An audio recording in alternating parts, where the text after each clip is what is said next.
عمرك سألت نفسك ليه بتضحك لما حد يزغزغك؟ يعني مفيش نكتة، مفيش مثلا موقف معين بيضحكك، بس بتقعد تضحك وتتهز كأنك شفت حلقة من مسرح مصر.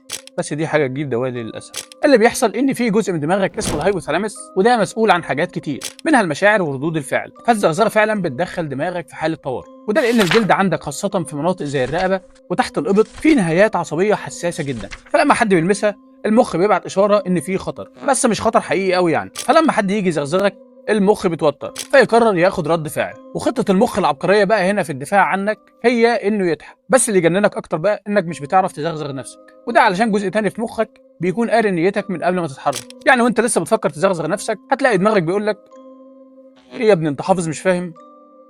يعني الزغزغه مش بس لعبه اطفال، فالزغزغه هي مزيج من الاعصاب والمشاعر والضحك، وجسمك بيقول لك انا متوتر وعقلك بيقول لك انا مبسوط، وانت ما بينهم قاعد تتهز وتضحك زي التليفون النوكيا 3300. سلام.